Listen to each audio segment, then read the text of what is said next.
self-serving, persuasive talkers of everything and nothing. We are Conversation Con Artists.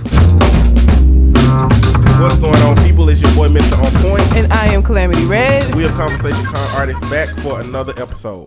I really want to do a Janet song for the intro, but I can't think of one.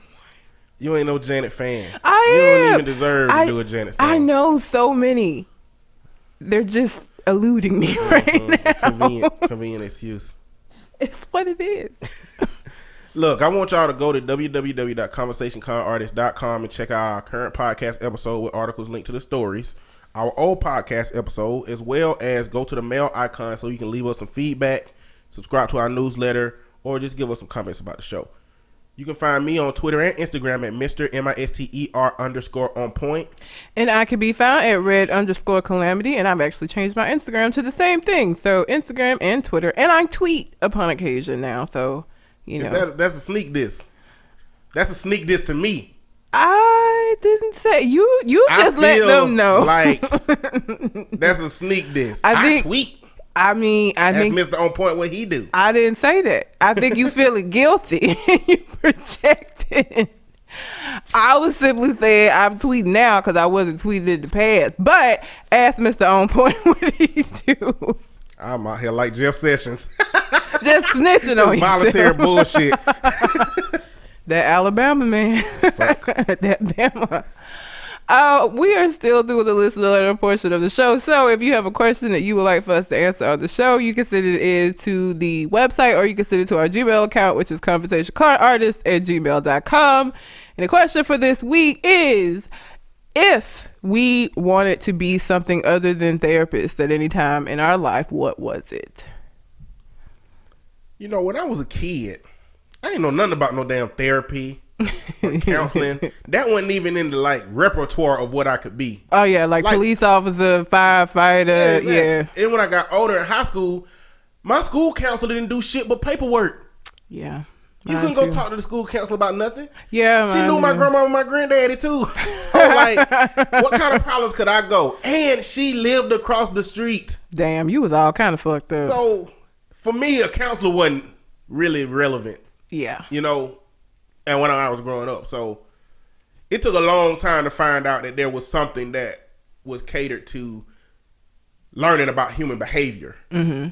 You know, but before that, I was like a pre-engineering major. That is amazing. Do you know how much obviously you know how much math is involved. I did not know. Oh. When I was a pre-engineering major, I didn't know that had shit to do with math. Shit ton of math. Nigga, my family is not mathematical. We are not math people. All I knew was that I done took apart our washing machine at home and fixed it before. I've taken apart computers several times and put them back together before. I seem to just kind of get it as it pertains to, you know, fixing things and being hands-on with little micro electronics. Being engineering though, you got to learn the formulas behind and I know. I found out late in the game. I didn't know. I had switched over to psychology before I even grasped on to how much math was in engineering. I didn't know. I was like, I found out later when I had a friend in engineering and I saw his books and I said, what the hell all that math for? He was like, engineering. I was like, shit, I made a good decision to get out of this. It's a ton of math. Like, I'm not a math person. I'm not a numbers kind of person at all. Anybody that knows me, like in my personal life, knows that I watch ID channel and King of the Hill and YouTube. I'm watching one of those three things at any given time. I really, really, really wanted to be a criminal profiler when I was in high school. And my undergraduate degree is in criminal justice. And I wanted to work for the FBI. And I wanted to go in and interview serial killers. And so I always had an interest in human behavior. It's just like the more fucked up part of human behavior. But I did not research criminal profiling very good, and the FBI don't want criminal justice majors. Ironically, they want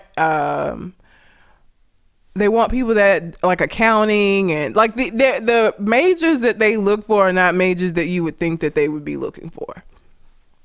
So after that, I've always had an interest in human behavior, like why people do the things that they do, what leads people to the decisions that they make. And so when I got ready to go back to grad school, you know, I was like, how else will I be able to study behaviors and have a job where I will still be, it won't be like the criminal side of, well, sometimes it is, but for the most part, it's not the criminal side of it. But I decided to go back and do counseling. And this way I actually have more of an impact on like being a part of the change in human behavior as opposed to just observing it and trying to understand it.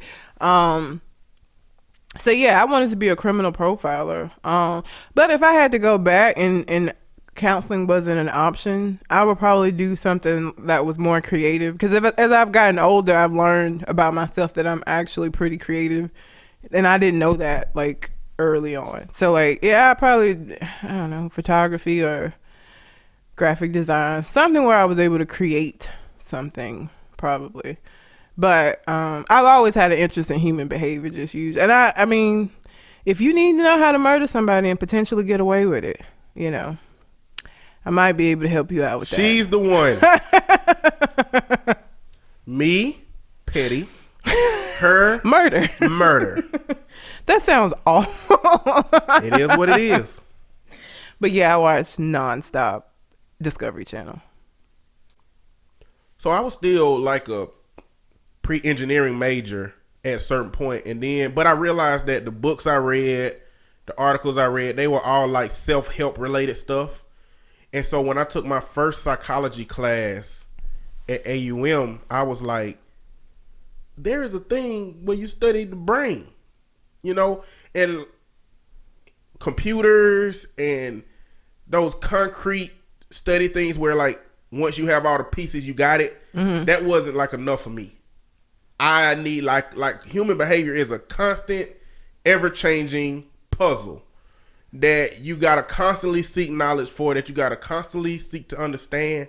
And I think that that's what really drove me into psychology and into eventually becoming a therapist, is just human behavior. Now, at one point I tried to go into IO psychology, which is industrial organizational psychology. Mm-hmm. That was basically the application of human trends and human behavior to like organizations and trends. Like if you go to American Eagle, industrial organizational psychologists, you know, come up with the strategy of placement of mirrors and all that stuff because of human behavior. Mm-hmm.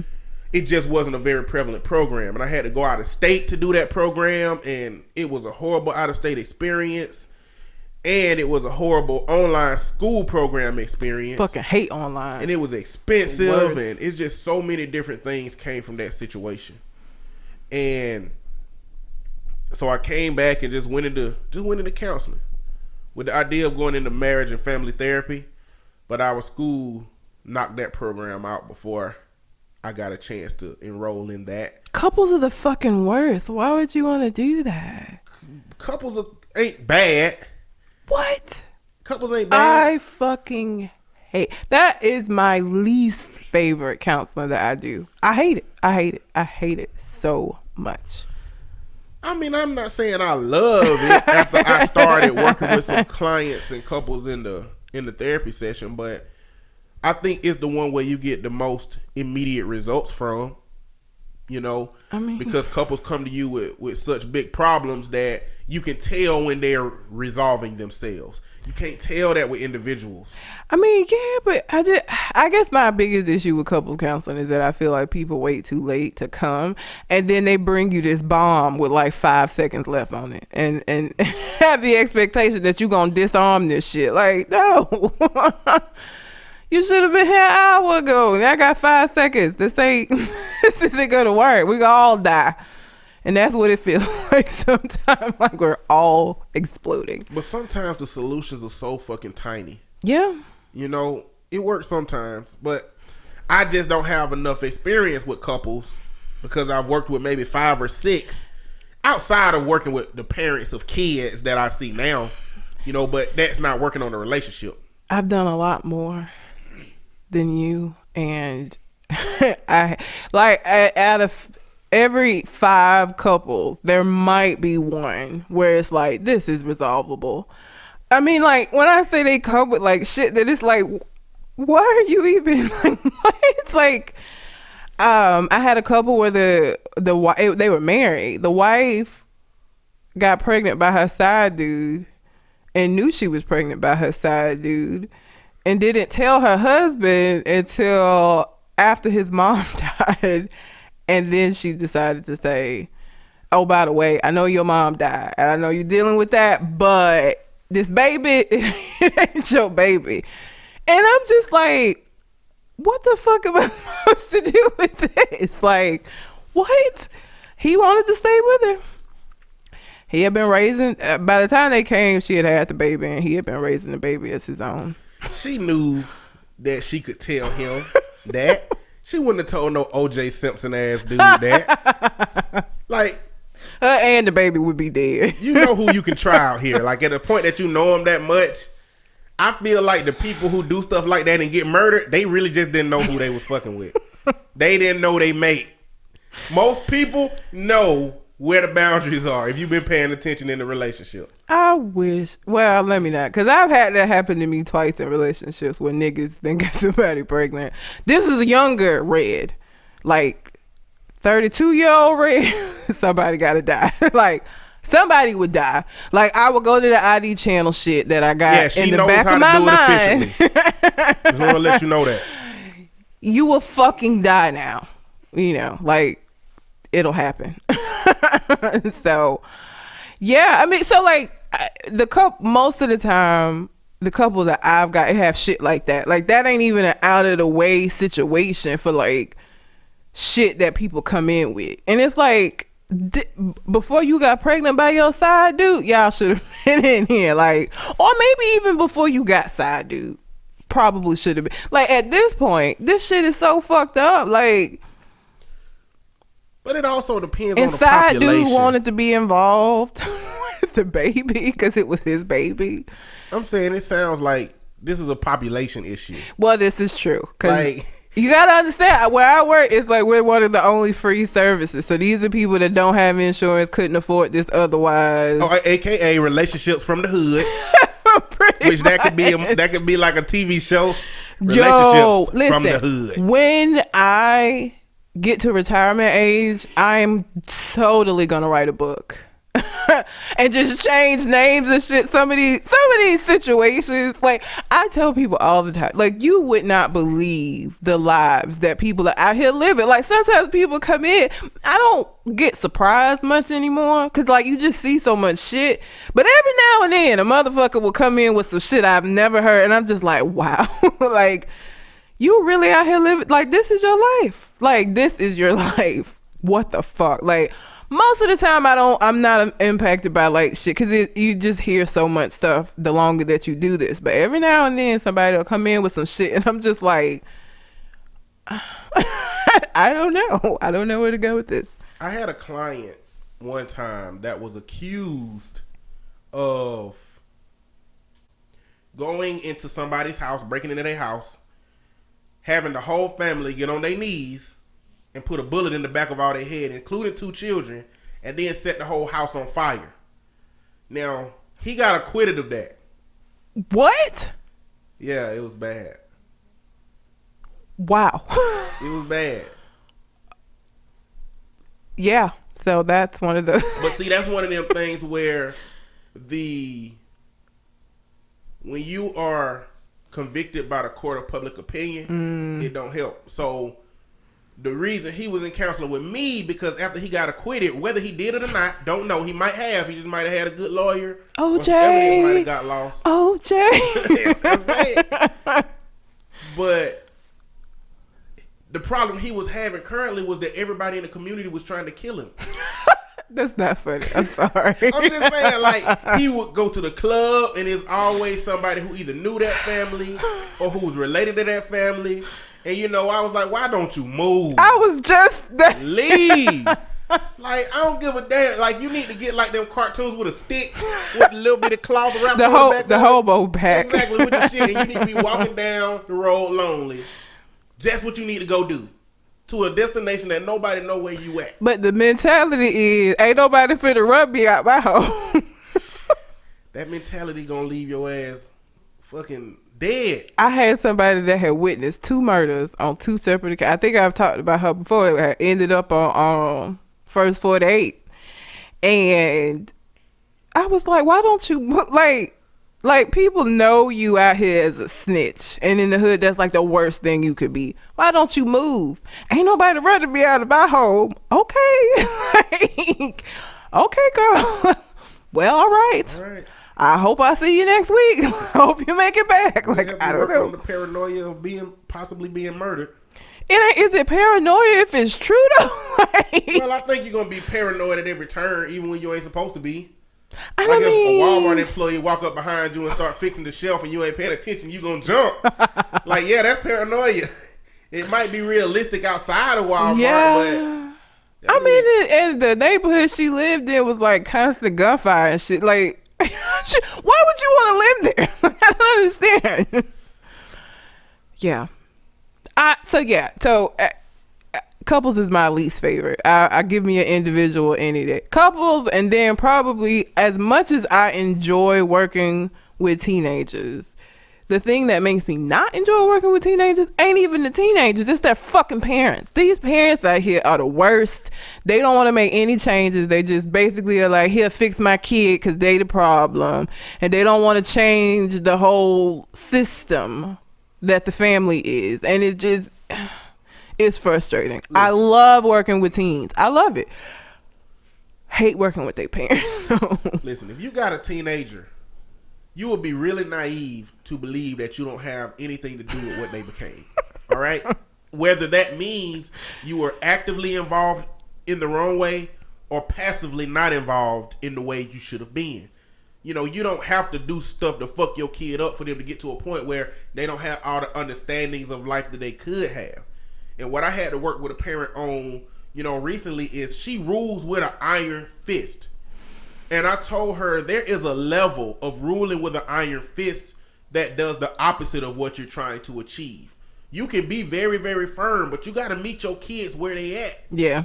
You have to meet your kids where their personality's at and where their temperament's at. The thing is, she's trying to raise them based on the life that she had. And her kids don't have her life. Her kids have the life that she's provided for them, which is much better than the one that she had. Yeah. And so she's not looking at it in the context of, I need to meet my kids where they at with the life I'm giving them. So there is some shit you can do, ruling with an iron fist, that can do the opposite. And a lot of people be like, you know, I got beat. My mama threw me around and I turned out well. Did you? Did you turn out well? No, you fucking didn't turn out well. You are harboring so much hatred and you hate your mama's guts. You go to her house and you respect her as much as a slave respect the master, but you don't have a genuine relationship with her. No. And that's exactly what you're garnering with your kids by doing this shit to them. Like, you are raising a baby to be a human being that's functional in society. You can't do that beating a person for 18 years. You just can't. At a certain point, you need to start communicating with them and help them understand what life is. Not beating to them what your ideas and understandings of life are. That shit don't work for every kid. And they're people. Like, kids are people. They're not little versions of you, as much as they may look like you, as much as people may tell you they sound like you. They are absolutely not little versions of you. They are their own people. You should want them to be their own people. And you should be trying to cultivate what that looks like as much as you can in a healthy way. Instead of trying to, you know, you gonna be this way because this is the way it is. Okay. Let me know how that works out for you. But teenagers be lying, though. Well, that's what they supposed to do. I'm just saying. I'm saying a downfall of working with yeah, them. they do. They some lying ass. Oh, yeah, they some shit. lying ass motherfuckers. Yeah, they are. It's a thin line between lying and telling a very biased version of what actually happened that caters to what their dialogue is. Like, it ain't lying. They just omitting a lot of stuff that would help us see it more objectively. That's lying. That ain't lying necessarily. It's not like, it depends on if You it's intentional or not. It is intentional. Not always. Some people are just so blind to the other perspective that they tell their perspective from what it looks like. But most of the time, kids have an ulterior motive in doing that. I want you on my side, so I'm gonna tell you this in a way that makes her look like she being unreasonable as fuck right now. Kid will tell you a whole story about how they was done wrong and the school did this bad and these students, you know, got you in trouble, and then they'll be like, so what started all this? Well, I slapped him. Oh, okay. So why did you leave that shit out? Because it wasn't important for their narrative. Because I'm in there like, oh, the school's bullshit. Oh, your parents snitched on you like that? Oh, hell no. Like, you slapped somebody though? Bruh, you deserve all of that. You know? But I feel, I don't know. I think I'm so accepting of that in work because I expect that.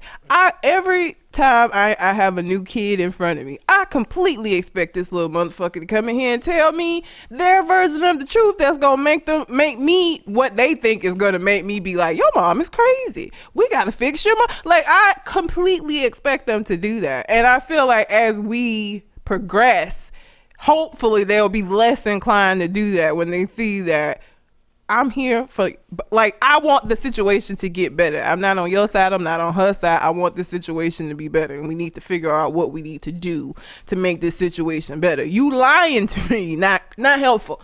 Not helpful. So, I mean, I go into these situations with them expecting that. You know what I'm saying? Like, I fully expect, they're teenagers. Like, that's what the fuck they do. I guess what frustrates me so much about adults doing that shit is you're supposed to fucking know better.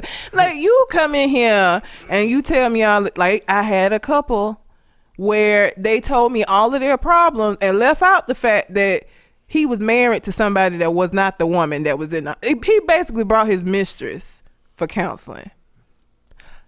Y'all didn't think that was an important shit for me to, because this is inappropriate as fuck. I can't do this. Like, no, he's married. Like, this is not okay. This is very not okay. Like, what the fuck? Left that out completely. Went on and on about, well, he does this and she does that, and he, you know, I can't trust him. I'm sure you can't trust him. He's married to a whole other bitch. Like, what? Like, it's tons of R&B songs dedicated to how I know you ain't gonna fuck around on me if I'm the one that was fucking around on you while you was with somebody else. It's a ton of songs that tell you not to do that. I think Genuine got one. Yeah. Like, you shouldn't do that. No, you shouldn't. And then you definitely shouldn't come to counseling with that person. Like, what in your mind said, you know what? I really want my relationship with my mistress to be stronger. Let me go. Let us go to not with your wife. Not your wife. Mm-mm. Let me make my mistress relationship stronger. Like, what? Then, once I found that out and told them this is inappropriate, I can't do this, then he gonna say, see, that's why I ain't want to tell you, because I knew you were gonna say that. Get the fuck out of my office right now. Leave. Like, what? You knew, because you know that you wrong as fuck. Like, what's wrong with you? He brought his mistress to fix their relationship. When the elephant in the room is this wife. Like, what? And the mistress was like, yeah, like, I just want to be able to trust him. What? No. Like, you're not going to be able to do that. He's married to a whole nother person. Have you ever worked with, like, schizophrenia? A little. Normally, if it's not medicated, I have to refer, because we don't have a psychiatrist. So if they're medicated and stable, I can. If I find that they're not medicated and stable, it's a referral out. So not extensively. So working in the... First off, I've worked with a child before that had schizophrenia, which you can't diagnose, or some kind of psychotic disorder. In Alabama, you can't diagnose until they're 18. Yep. I don't know what it's like in other states. Probably the same. I think because they don't want to put that stigma on them. Well, when he had his psychotic break, he lived his life as if he had a tail. Like, everything he did, he took his tail into consideration. Like, sitting down, people closing the door in front behind him, like... It was like so deeply ingrained. But schizophrenia, And suicidal ideations are the most terrifying things. Oh yeah. That I've ever dealt with. Like a person who was in the room that said, like, I might leave here and kill myself. Oh fuck! That I is can't stand that shit. That is the worst. Trying to convince somebody else that their life is worth living is one of the most difficult things. Mind you, after they have methodically, over a long period of time, come to the understanding and idea that it's not. Yeah. You know, they've convinced themselves righteously that this is for the best. Everybody gonna be happier. Yeah. Like, this is gonna make things easier for everybody involved. It is, yeah, that is the fucking worst. And it's like it always makes me feel a little helpless, just because it's like, shit, like, this is a big ass, you know what I'm saying? Like, I gotta fix this. Like, we gotta get some kind of resolution. Now you can't, like, I have to, at the point that you tell me that you have a plan and like you thought this out, I have to call the paramedics. We can't let you leave. Now, you can say that you don't want to go, but to cover my ass, now I gotta call, and that's a whole nother thing, because now you mad.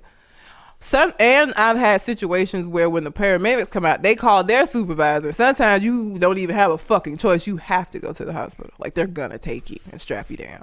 So the two suicidal clients I had were, with suicide, there's always this ambivalence. There is a large part of you that wants to do it, but there's a small part of you that's trying to protect your life. And so the two that I've had, I was able to convince them that going to the hospital was the best option for them. And so the first one actually drove herself to the hospital. I can't even let you we are not allowed to do that. Well, she drove herself to the hospital. Well, we had a measure as to where it was like something that they had to say. I had trigger words where if they didn't say those words, we had to let them go and do it. Like, she didn't get to the point where it's like, I'm going to kill myself. Oh. But she did go to the hospital. And I followed up with her, and she did actually go. And the other person, he was fine with somebody coming to take him, to come and get him. I had somebody that told me they tried to kill themselves on the way to the office. Like, swerving the car. I was like, schizophrenia is by far the scariest thing to experience as a counselor, but I don't want to minimize how terrifying it must be for a person that is experiencing those episodes and those things. I had a client that was beating himself up because he thought that was the only way he can do something to the voices in his head. Shit. So he came in there with black eyes and busted chin and everything, and it turned out he had been throwing himself around his apartment, trying to keep them from saying. So we got into talking about the different relationships he had with the voices, because they have been around for a long time. And he had like one that was a little girl that was like protecting him from the other voices. One of them was this grown woman who was very aggressive. It's always so funny that they usually have a voice that's a child. It's weird. Or young. Like, that's all. He had like 5 different distinguished voices that he had relationships with, and a part of it was when we talked about medication, he didn't want the voices to go away, because he wanted them to see him get better from them. Like, it was weird, like the relationship, because they were tormenting him so much. I'm gonna beat this. Yeah, I want you to see me beat this. It was real weird. I had a kid have a psychotic break in our office. I was just like, call 911, y'all. Like, he started talking and none of it was making sense. He was like getting up, just zoned out. Like, got up and left the center, had to go out, chase him down, and I had been working with this kid, and it wasn't getting in. It wasn't anything in me working with him up until this point that made me think that he was headed towards a psychotic break, but they had to hospitalize him for I think he was in there for like a week. He just lost it. Like, he was talking about the time he died and when he used to be an angel and all. I'm like, okay, well, the ambulance will be here in a little bit. That was scary because it was so out of character for him, and it was so not who he normally was, and I was just like, please let him just go and not fight and not, because I've had to see one person have to be strapped down, and I feel like I hate that. So I was hoping that he would like go of his own accord and it not have to be like a manhandling kind of thing. And we did get him to a point where he like agreed to get on the gurney and stuff. But man, that shit, yeah, I hate when I have somebody come in suicidal. So do you have any like tips or advice for anybody that is seeking to be a therapist at some point? You're not an advice. Like, I think a lot of times people think that it's just going and giving advice, and that's not what it is. There's so much more to it. There's so much more that you have to learn. Because people think, well, everybody comes and talks to me, so I'm just going to be a counselor. Like, there's a lot that goes into understanding the reason why. Because that's the thing. You have to be able to understand why people do the things that they do to help them make a change. So it's a lot more than just people coming to talk to you. Know that. Oh, also, because I saw this a lot in grad school. You gonna work with all kinds of people.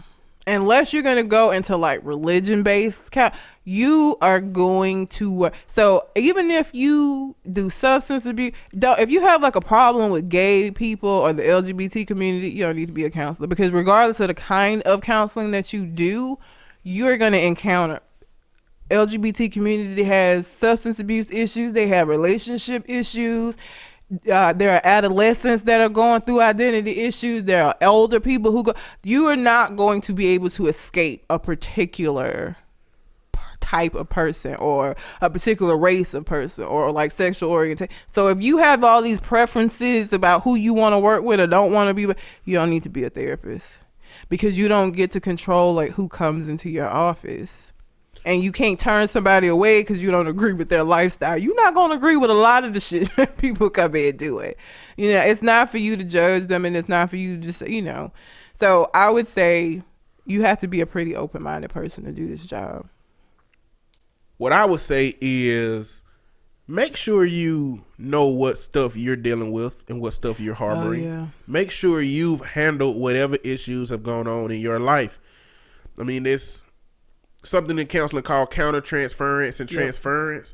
And these are basically when somebody that you're working with reminds you of somebody that triggers a different set of thinking for you. And regardless of what you've been through, you will encounter somebody with a similar situation. Like, that's gonna happen. Yeah, it will fucking happen. Because I had an older client that was saying stuff that my granddaddy used to say, and so I started looking to him like for input myself.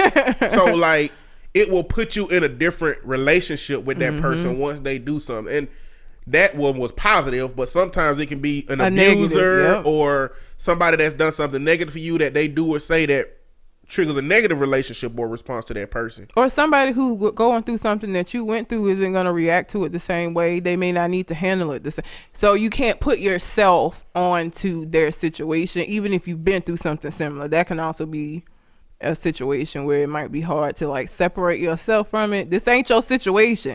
Might be similar to your situation. It's not your situation, and they have to decide for themselves what the best way to handle their situation is. You can't be biased because, well, I went through this and this is what I did and this is what you need to do. That is not how it works. So yeah, therapy is, I'm a very logical and rational person, so therapy is, I think it works for somebody like that.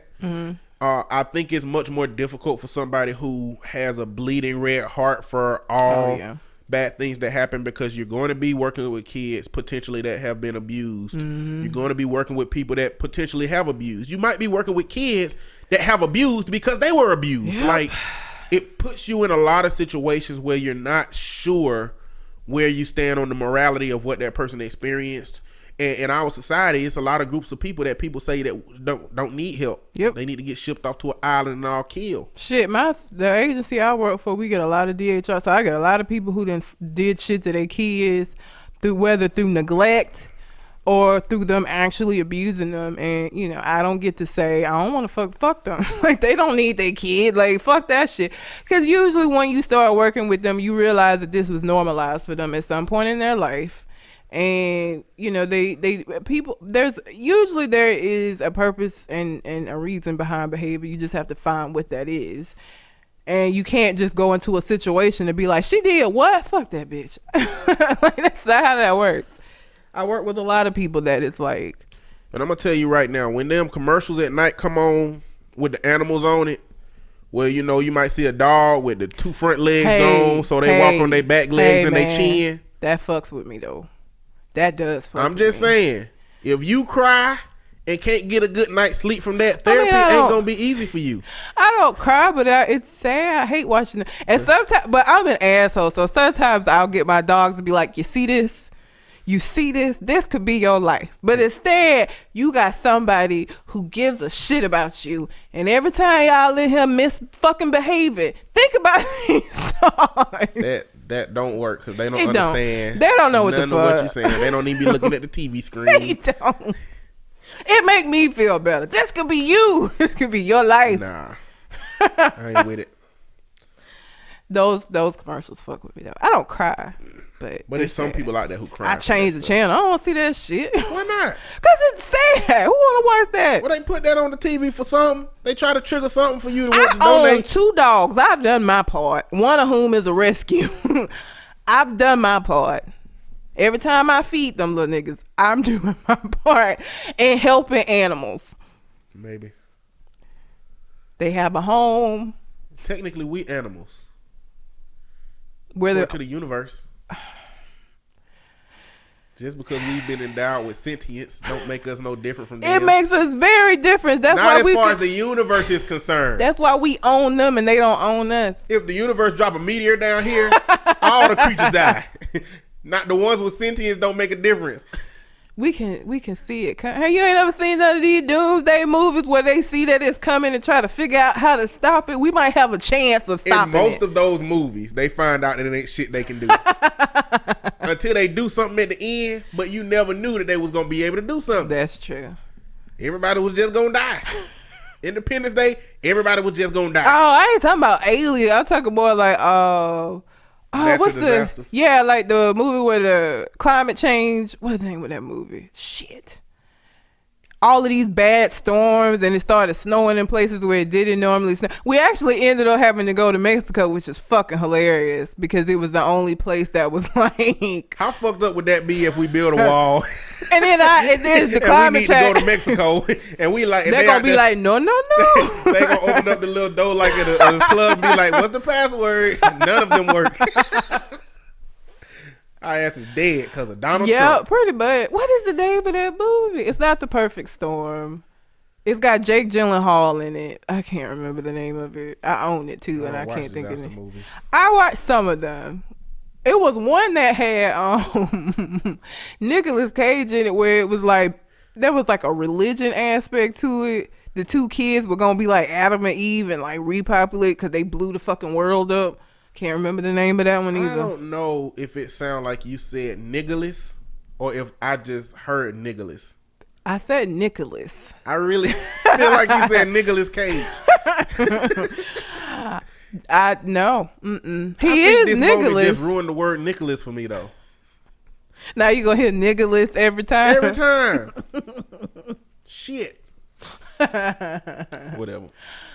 Okay, I think that we went way too long. We did. On that. If you have a question that you would like for us to answer on the show, you can send it in to the website or you can send it to our Gmail account, which is conversationconartist@gmail.com. Let's see. Meek Mills is still getting L's. Milk, he gonna get L's for the rest of his life.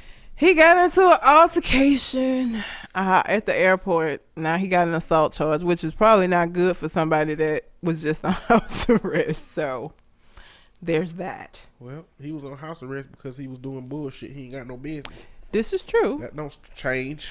I just like... I would like to see a positive story about him. I feel like he just never has What do you expect Meek Mills to do positive? I don't know. I can't even think of anything that he could do. He's a hood dude. But what do hood dudes do that's positive? It's plenty of hood dudes that ain't getting L's like this though. Like they're not out here what just... they doing positive though? What is the best thing a hood dude can do for people to say, "Damn, I'm rallying behind this gentleman." Is Chance? Does Chance the Rapper count as a hood No. dude? Chance ain't hood. Drake ain't hood neither. Definitely not hood. I can't think of nobody. Hood dudes don't do nothing good. I don't know why the hell Lil Flip got Lil Flip Day in Houston. I don't know. Is Lil Flip still a thing? Flip. I mean, he got Lil Flip Day in Houston, apparently for charitable works. We don't know what that means. I don't know if he still even raps and put out mixtapes. I don't think. That's why I said he's still a thing. Is Lil Flip? That's like a early 2000 type thing. I'm just saying. I can't think of nobody right now. That's the only hood dude I can think of that did something, and I don't really have any more information around it. David Banner tries to do stuff. Banner, it don't work. I'm saying he. No. David Banner will say some good shit at the beginning of the sentence and fuck it up at the end of the sentence. That's all David Banner do now. But he tries. He's trying. I can't think of nobody. I can't. Listen. Because Kendrick Lamar is a hood dude. Is he not? Kendrick Lamar is hood. Listen, the way that He's you from say Compton. the way that you say trying is like when somebody in a movie done got their ass beat and they over here on this side of the floor about to bleed out and they friend finna get murdered on the other side. When they reach their hand out, that's the equivalent of the helping that David Banner is doing, okay? I just want to let you know. Ain't no way in fuck you're going to stop anything. You're finna die. That's the equivalent to what David Banner is doing, all right? And Kendrick Lamar... He is hood. He's from Compton. From Compton just is the general umbrella to what makes you hood from there? Well, no, but look at Good Kid, Mad City. Like... his experiences there were hood as fuck, and so his parents, at least he moved from somewhere else to Compton, and that whole album was his experience of being an outsider with all these people that were insiders fucking with him. That's what that was. He was basically telling a story about being on the outside looking in. J. Cole? J. Cole? What is J. Cole? Where he from? He from somewhere in North Carolina. Fayetteville? Something with Ville behind it. Oh, yeah. Dreamville? Is that a place? Or is that a name of his, I think that's what he named his. Fuck, I don't know no good hood niggas, all right? All I'm saying is, I just don't think that there is a lot of room for Meek Mill to do some shit that's not an L. He could stay out of the limelight. Maybe that's what he need to do. Just stay out of the limelight. Stop falling downstairs and but he get a lot of little L's. Meek Mill L, the L's around him are like gnats around me and you. You know what I'm saying? But it's a lot of them. Like it is, but it ain't gonna. I mean, it ain't gonna. Your life ain't gonna end. It's people out here who got like L's that's like a lion chasing after their ass. Meek Mill got a lot of little bitty ones. Speaking of humongous and large L's, did you see Janet Jackson's daughter? I did. I look more like Janet Jackson's daughter than this bitch. What? Come on now. Have you seen new Janet Jackson? New Janet Jackson? What do you mean new? She's really big. She had a baby at 50. I'm just saying. I'm saying she's still new Janet Jackson. Her bounce back game is like non-existent now. I'm just saying. At 50, that's what happened when you have a baby at 50. That's why I'm trying not to do that shit. The bounce back game is not that great. 50 is late in the game. It is. It's late in the game. It's super late. That's why you don't have no bounce back. So I'm not surprised. I'm just saying, she look more like new Janet Jackson. No. I'm not saying that she looked like Janet Jackson at all, but I'm just saying. Because ain't no DeBarge and Janet Jackson made this bitch. Like, she looked like Lonnie Love and Faison Love had a baby. But not Janet and no DeBarge. Like, no. Absolutely not. There is nothing about her. Nothing about her that looked like either one of them. I just wonder what gives the story enough merit for us to know about it. Like, I can walk up to somebody bald headed with a beard and be like, "You my daddy." Somebody that's 60 years old and be like, you my daddy, and it's gonna be all over the news tomorrow. Like, what gives this story merit for us to know about it? Oh, I know what it is. It's because is it his mom? The DeBarge, his mom is saying that they had a blood test and that this girl is the daughter. Like that she's known all this time. That's what gave it merit, is that his mom said that that this is child. And it might be his child. It ain't his child with Janet though. The fuck? No. There is no way you're gonna make me believe that this bitch is Janet Jackson. And I can't remember his first name. It ain't L DeBarge. I can't remember his first name.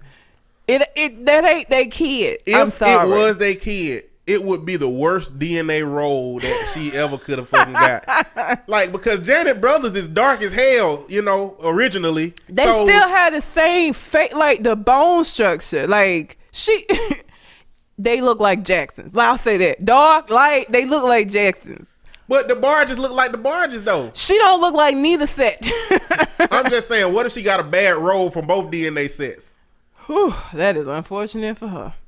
God damn. That, if you haven't looked at, there is no, again, I look more like I could be Janet Jackson and DeBarge's daughter than she does. There's nothing about her at all. It's fucking ridiculous. It's fucking ridiculous. Yeah, put Janet Jackson love child in, and the person that comes up in the results that looks least like Janet Jackson multiple times, that's her. And where did she get this weave at? Like, I just feel, okay, if I'm gonna make up this story, or even if I feel like I'm truly the child of I know that I'm finna come under public scrutiny, right? So in me coming under public scrutiny, I'm gonna try to like make mine like coming out to the world. I'm gonna look presentable. She looked ridiculous. Everything about the weave was terrible. Her makeup was terrible. She got the hair on that Dave Chappelle used for Prince in the skit that he did where they shot basketball. She got that same hair on. She does. Oh my God, she does. That's fucking she is the worst. The absolute worst she could possibly look. That's how she decided to look for this coming out as Janet Jackson's daughter. Like, she look a mess. She look maybe she was light, but she got revitiligo. Okay, Uncle Ruckus. Ain't nobody got that but Uncle Ruckus. Maybe she was light, but then turned out black. No. I'm lighter than her, and I'm dark. The fuck? Ridiculous. There's nothing. And the Barges look white almost. They light as fuck. Janet is a little more brown, but there's nothing about these two people that would make me believe that they would come together and conceive this monstrosity of a person. Like, what? Girl, have so. And so, of course, Twitter had a field day talking shit about her, which I always enjoy because I'm petty. But she took a big ass L, huge L. Nobody believes this. Nobody but her and this particular DeBarge's mom. Nobody else in the world believes this bitch is their daughter. He probably is. He still alive? I know a lot of some of them got drug issues throughout the film. He don't believe it. L's all over this situation. Big L's. So Snoop Dogg put out a video in which in the video he is pointing a gun at a clown version of Donald Trump. Yes. Right? So let me tell you about this video. Because I didn't watch the shit. I ain't no Snoop fan. Like gin and juice Snoop? Sure. This old ass Snoop, not really. Not here for it. So I didn't even look at it. The song is named Lavender. Is that like a type of weed? I have no idea. I would imagine it's like something weed related. But the whole video is everybody's clowns except for Snoop Dogg. Like, this is a whole clown world. So the video start off with like a family of clowns. A whole family of clowns, okay. Kid, dad, mom, and they at the house eating Doggy-O's or something like a Snoop Dogg version of cereal. And they look like Fruit Loops, but only the green ones, like that's the color weed. Okay. So the dad, the little boy come in with a squirt gun and pointed at the dad, and he snatch it and take it and throw it, and it go into his suitcase. And he closed the suitcase and he go off to work. Now he run down the street smoking a blunt. It sounds so crazy. And it's a white, they all white. He run down the street smoking a blunt, and the police officer come and pull him over, right? And so what he do is like, from the steering wheel, we can't see what's going on, but he start pulling out a whole bunch of like them different colored cloths that be tied together. Mm-hmm. And he threw them all at the police officer, and the police officer stepped back and pointed at the suitcase. He opened the suitcase and it showed the squirt gun in it, and the police officer pointed the gun at him. Now, at this point in time, a black dude run in front of that car with clown face on with a camera phone recording it. And the police officer shoot one time, nothing but glitter come out the gun. And he shoot again and more glitter come out the gun. I don't know what the fuck is going on in this video, but it's hilarious to me. He high as fuck. It's got to be about weed. It's hilarious to me.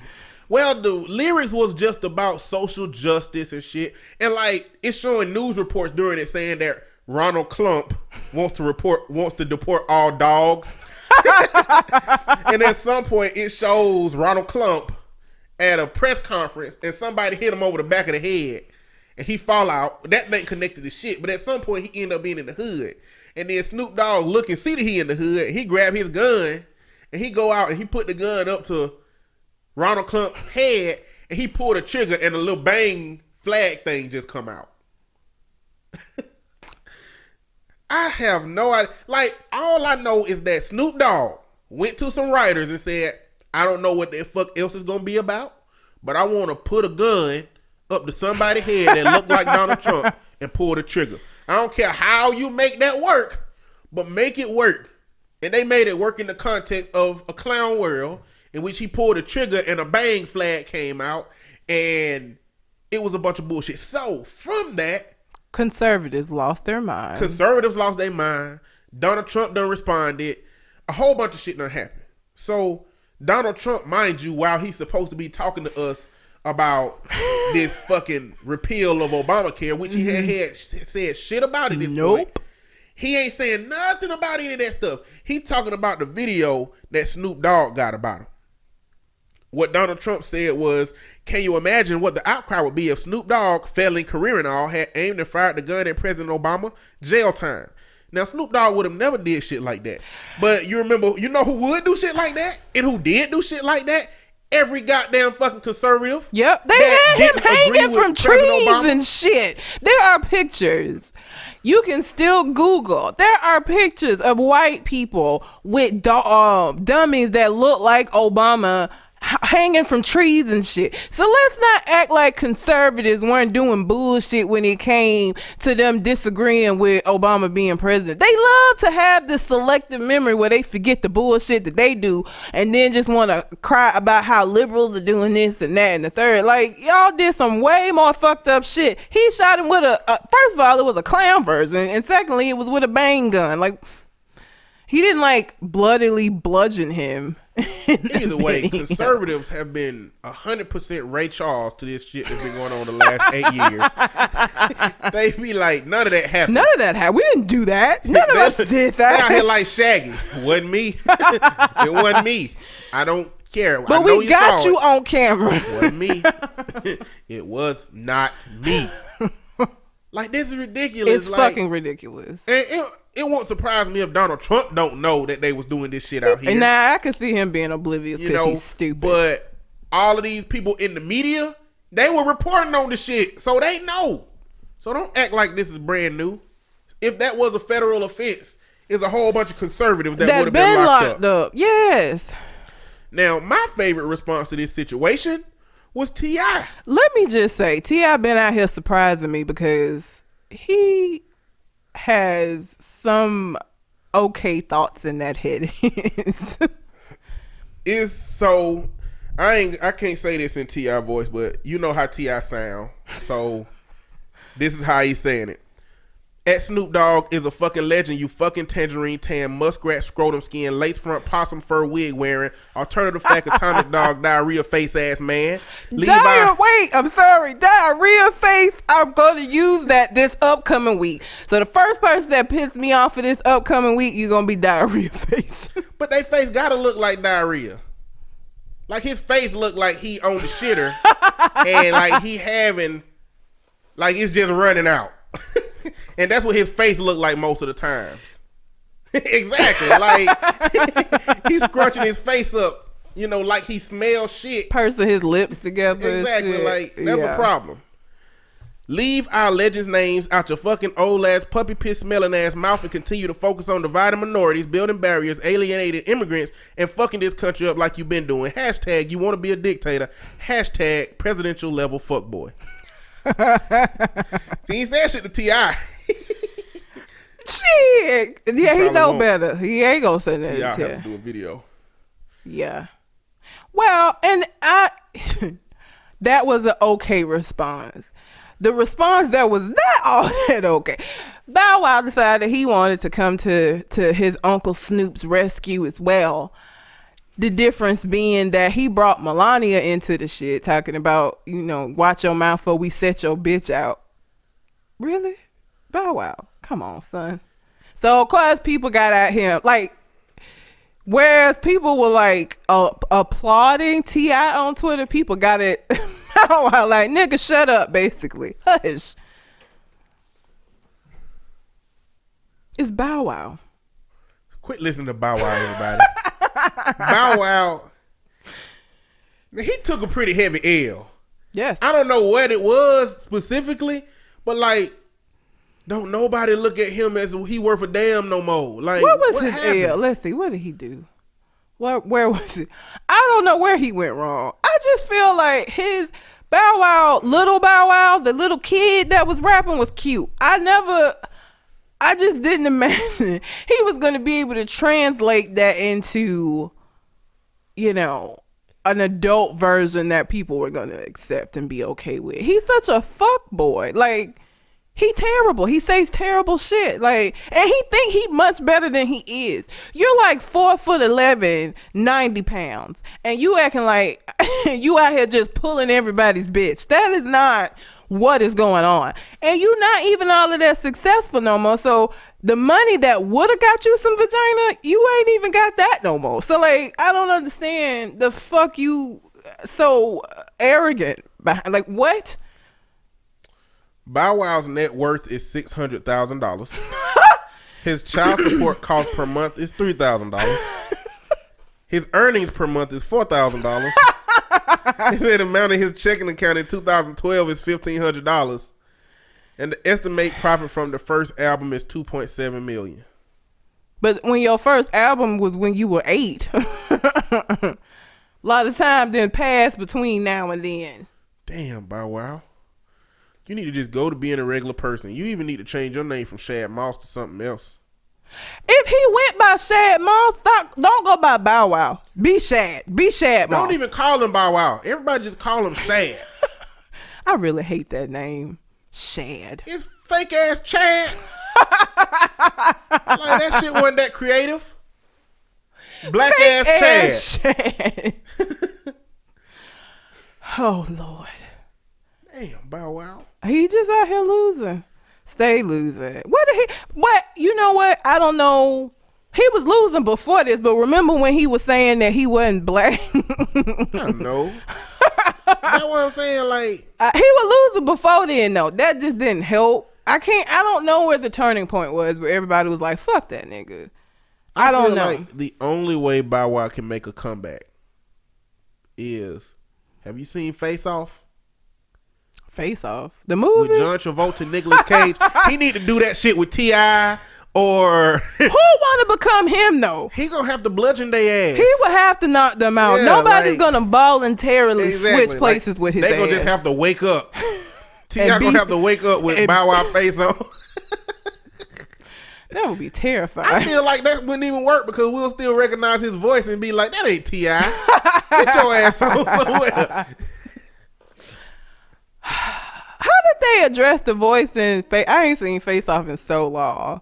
Didn't they did they do something to his vocal cord? Like, cause they like completely switched where they sounded like But each that was other. fantastic as a movie concept because they had to change that acting like one person and started acting like another person in the middle of the movie. Yeah. But I don't know. I feel like they pretty much sound about the same. He would have to find who does John Travolta and Nicolas Cage sound the same. They just Nicolas Cage just put more space between his words when he talking. Well, Bow Wow could just I don't know nobody he sound like though. You know, he ain't Southern enough. T.I. too Southern for him. And he still sound like a teenager. I mean, well, this ain't no better. I was gonna say he could trade places with like Chris Brown. Chris Brown? Yeah. I don't want to trade places with Chris Brown. That's what I'm saying. He ain't gonna want to trade places with him. What? Why would Bow Wow say I'm gonna trade in places with Chris? Chris is relevant for bad shit mostly. He's still making music though that people listen to, regardless of like. He need to trade places with somebody outside of the music industry. Like Jesse Williams or something. Oh, like fuck somebody he no. can go act. He can't pull that off. Jesse too woke. He need somebody less woke than Jesse. He can't be Jesse. He not woke enough for Jesse. He gonna be saying some dumbass shit. And they're gonna be like, what the fuck happened to Jesse? Yeah, nah, not Jesse. Jesse done lost his mind. He need to get out of music. He got too much of a bad brand in motherfuckers' heads in music. He been acting too. He was on a version of, was it Law? Or no, it was a version of CSI that crashed and burned. It was He's done nothing credible. Roll bounce. I mean, he ain't done nothing worth a damn. He was in one of Medea's. Canceled quick. What? CSI? Yeah, it did like after a season. He was in a Medea movie. If people were looking for Bow Wow to be in movies, he'd be in more shit than some Medea, an episode of a show that got canceled, and a fucking show about the main character in and a the fake show. ass ATL. Oh, roll bounce.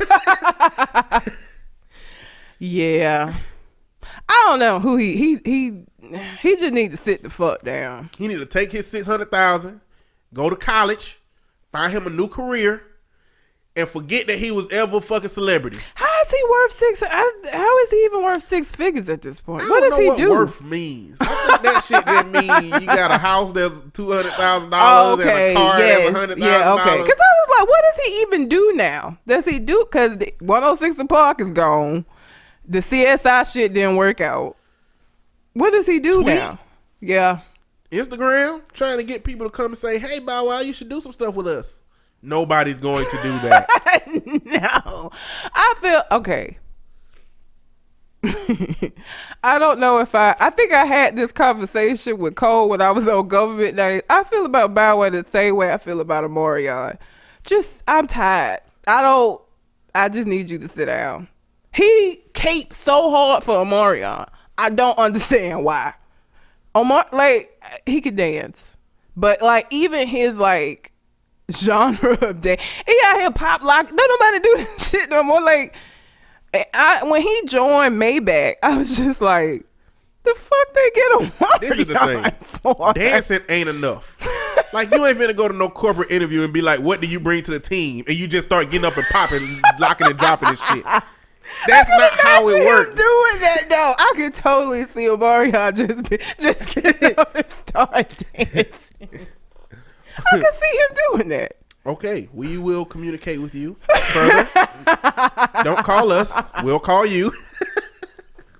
I just feel like Omarion doing crack now because y'all know I feel like Love and Hip Hop is crack. You get on crack, he's on crack. He's on Love and Hip Hop Hollywood, which is probably the least popular version of the show.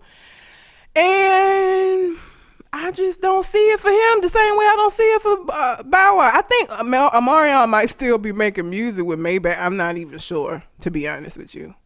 That one song that he had, that very first song, I don't even remember what the song was because I didn't like it. I just not an Omarion fan.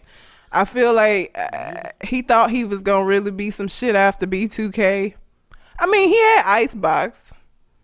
And he had, what was that little stupid ass movie? To me, that's a stupid ass name for a song. Icebox. Yeah. I got an icebox with his heart. Ain't nobody used the term fucking icebox since the 40s, bro. Why are you saying you got an icebox where your heart used to be? Freezer. He couldn't say freezer. He could have said anything that wasn't 80 years old. But what would I got an ice cube where my heart used to be. I don't know what you would use instead of icebox. Freezer, ice cube. He could have said any fucking synonym for something cold and possibly freezing. What was the name of the movie that I never watched? That dumbass. You got served. Never watched that shit. That's how much I don't fuck with them. Cause I watched some of them dance moves. I'm not gonna sit up here and act like I didn't watch Step Up or I didn't watch the one with what's his face and Chris Brown in it for 5 minutes. Where they were at the college. I can't think of the name of it. Stomp the Yard. I ain't gonna act like I didn't watch some of these things. Boardroom. Let me tell you about You Got Served. And I knew what was gonna happen in You Got Served because of the cinematography, right? I'm watching You Got Served and they dance and shit, but in between scenes, it's a little boy in the movie. And every time something go on, they do a real aggressive zoom in on him. And I'm like, the first time I was like, that was odd. And then they did it again and I said, he gonna die. Something gonna happen to him. They trying to connect us with this boy's responses and reactions to shit because something with this boy gonna happen later in the movie. The little bastard got killed in the movie. And I was like, that's aggressive ass zooming. One, done fucked up the movie for me. Number two, fuck this dance. Like, it's not impressive that you star in a movie about shit that you do, like dancing. Wasn't it like, did they have little, okay, I didn't watch it. And the reason I didn't watch it, because it seemed like they had little dance gangs. And so that's what it was. It was like, two gangs would be, like, I can't. It's too much. Like, it was essentially, fuck your crew. Fuck my crew, fuck your crew, nigga. Let's dance. And then they get out there pop locking and shit, and I'm like, that ain't how the hood work. It was like West Side Story with black people did. I hadn't seen West Side Story. Oh, how have you not seen West Side Story? I wanna live in America. No, really? That don't help shit. Okay. At all. I mean, that's every Latino in Mexico right now. Every Mexican. And then they come over here and then they barely make it. They basically it's two street gangs that are rivals, and one of the sisters of one of the head gang members fall in love with a member of the rival gang, and they do a lot of dancing in the street. Were these white gangs or like Italian mob gangs? Like what kind of gangs were these? I want to live in America. Were these Latin Kings? More like Latin Kings, yeah. Because they were Hispanic. I can't believe you gotta watch. Now we gotta watch West Side Story. You have to watch West Side Story. It's about gangs. I wanna live in America. So it's Latino. You Got Served. I don't want to watch that. It's Latino. I don't want to see it. If it's Latino, You Got Served. Then no.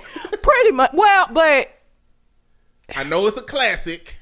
They dance, but they also are still gang members. So like somebody gets shanked in the movie. Oh, so like damn. So like the fighting scene in Smooth Criminal, where they circling around each other with the knife. But they had somebody get shanked, yeah. So was that yeah, the song? Was it Smooth? Or was it bad? No, it was bad. Yeah, bad. Where they circling around each other with a knife. Yeah, it's like bad. Okay, but they're Latino.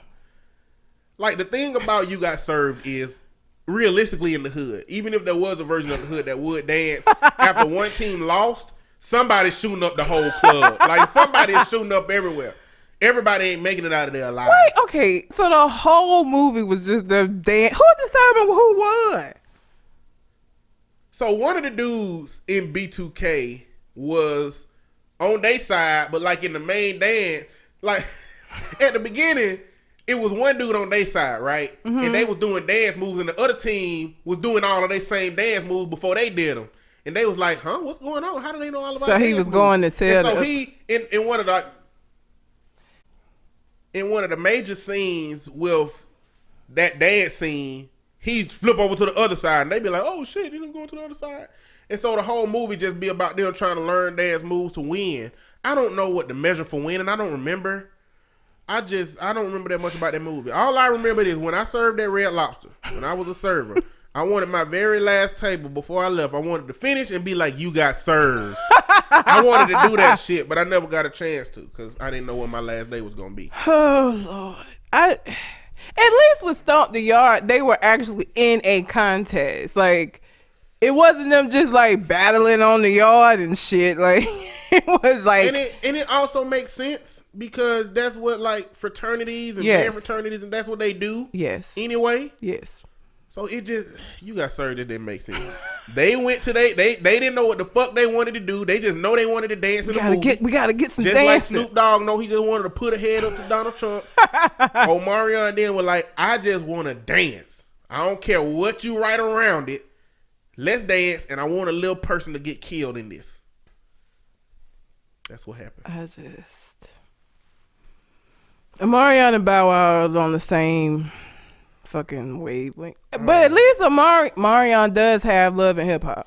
Well, Omarion don't even be saying stupid shit out here. No, he don't. He don't really. You don't really see him. He ain't got that big of a social media He don't. presence. No, he don't. Bow Wow is just volunteering bullshit that get him drugged all the time. And he don't need to be drugged no more. No, he does not. He does not. Well, what did he even have left to be drugged? Nothing. I don't know. So Tyrese done went on a tirade. This dog motherfucker here. About against women and manufactured beauty. Now, I really don't give Tyrese no damn weight in the context of saying shit that I think is relevant. You shouldn't, because he's stupid. I do think that this is a dialogue that does exist within the context of a lot of black men. Dumb and smart. Relevant and irrelevant. About, natural beauty versus manufactured beauty. What he called manufactured beauty. And I just wanted to talk a little bit about that. You got to understand that manufactured beauty has been in the context of what white America has told black people that they have to achieve in order to be a part of the white American system. Now, that doesn't very much affect black men because our hair just is like, if you get an afro too long, yeah, but women's hair that is naturally long, they have to modify it. They have to do something. They've had to do something to it in order to fit in American society. I'm really happy to see that black women have sought to, have separated themselves so deeply from the idea that they have to be what white America has told them to be and moving away from that. I'm really happy to see that. But I am not going to be a fan of shaming any women who still have a part of that in their understanding of, how they want to exist in their beauty. I don't have a problem if you want to wear weave and fake lashes and makeup or whatever you want to do.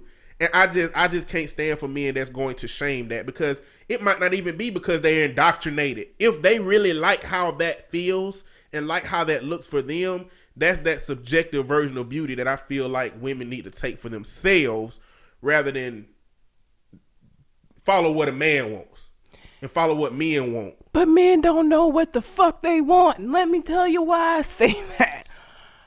You have him spouting this bullshit and sending this message that natural beauty is where it's at.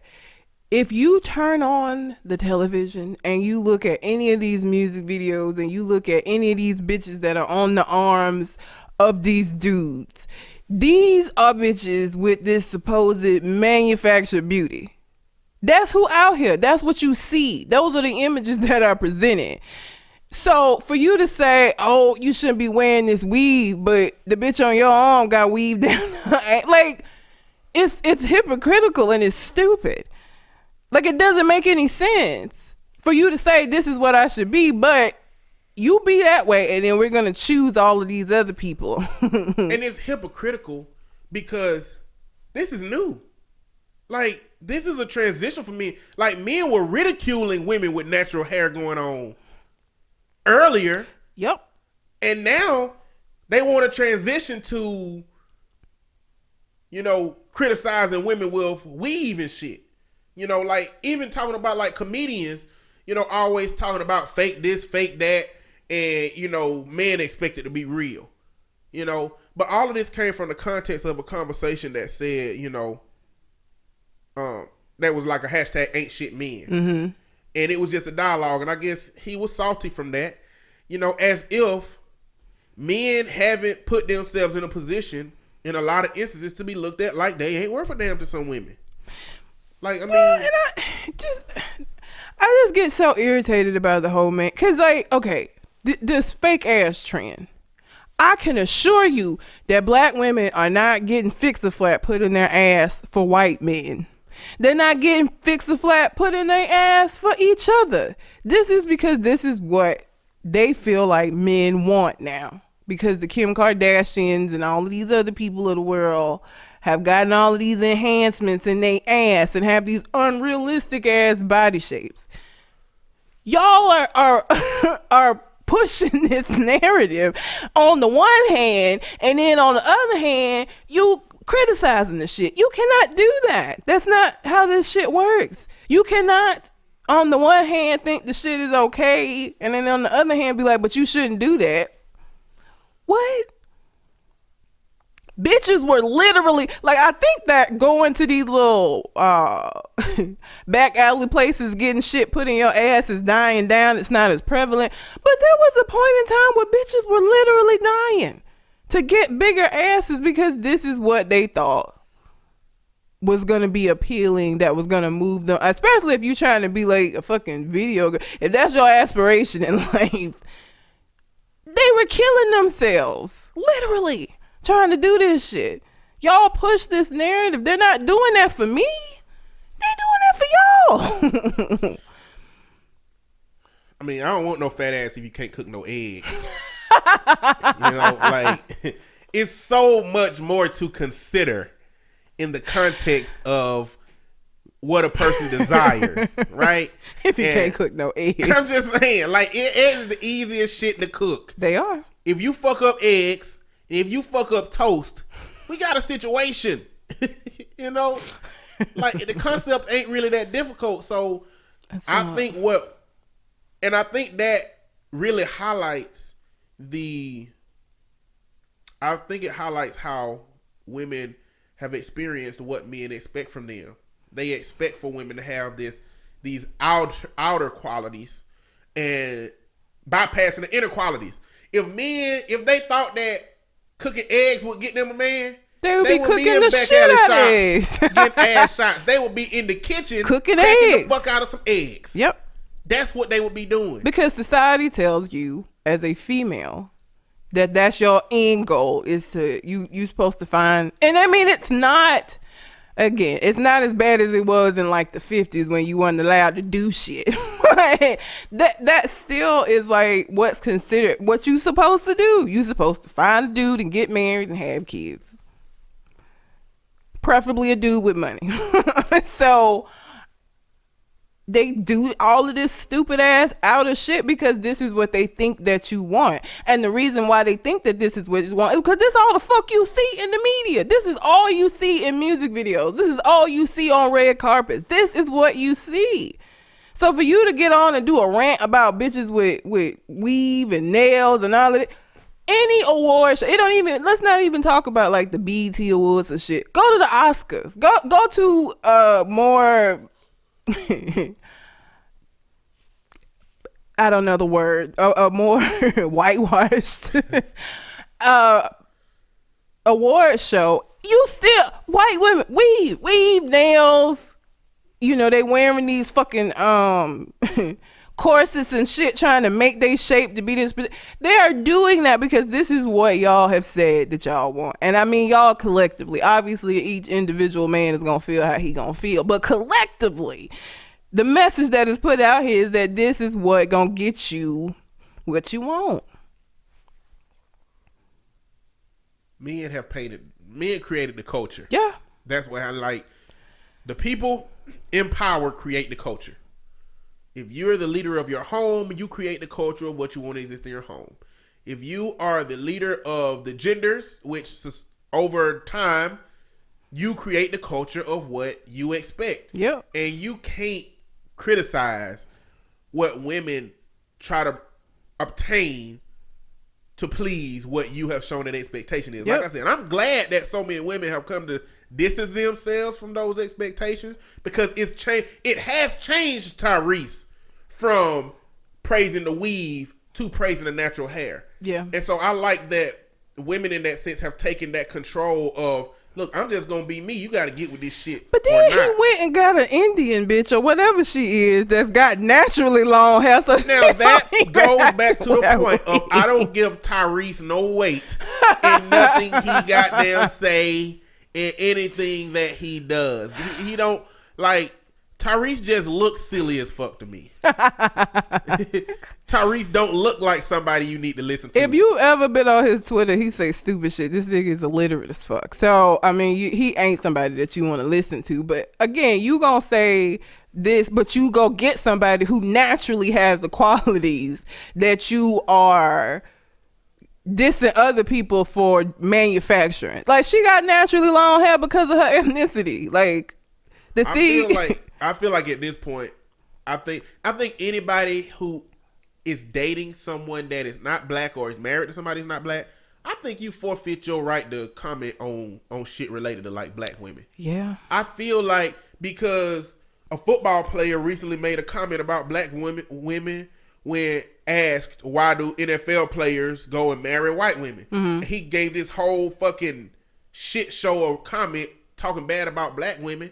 And I'm like, listen, why does it even matter to you? Why are you even in this dialogue? Why can't you just say this is my personal preference? Why you gotta shit on somebody to say that's why I didn't choose that person? It's like, because how did that make your white woman feel? To feel like she was selected by default.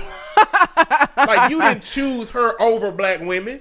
You chose her as a default because black women clearly just wasn't what you wanted. It's not your cup of tea. Exactly. Like, so you were going to choose somebody white, right? It wasn't. She just happened to be the lucky bit. I guess the way depending on how you look at it, she just happened to be the lucky one that was there at the right time.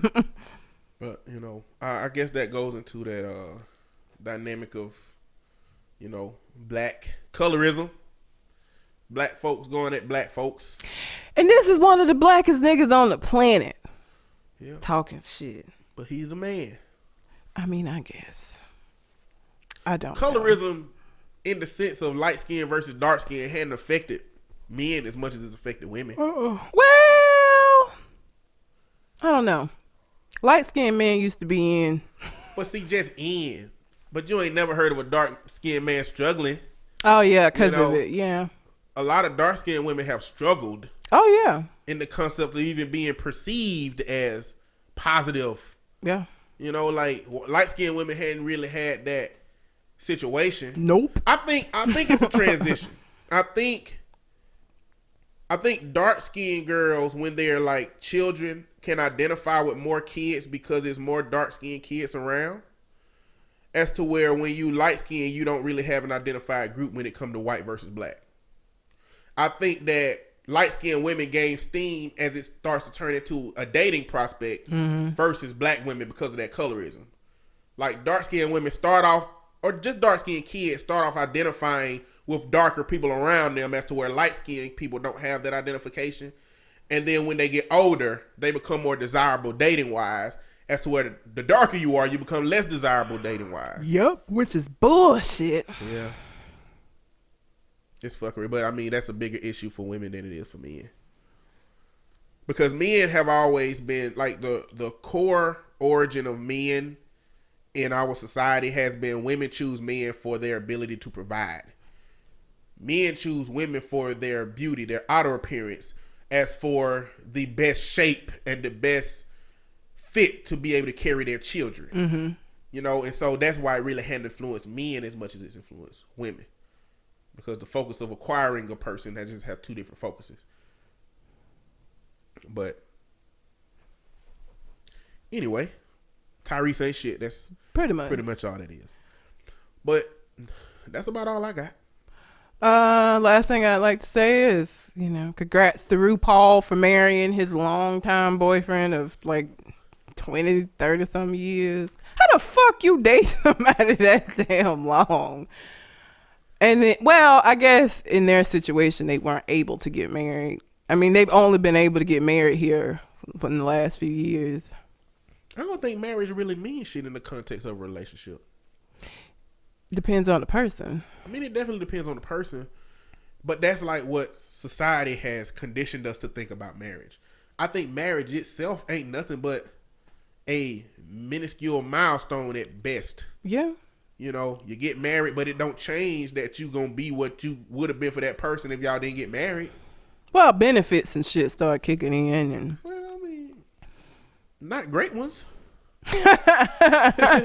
I'm saying like you can health benefits and health benefits. Do you know how much health insurance costs when you add a person onto that shit? I know. It'll be cheaper to just be two individual motherfuckers with your own policies. Yeah, because it depending on where you work, they'll pay for your individual. They will not pay for family. Exactly. I work for the state and I didn't have to pay.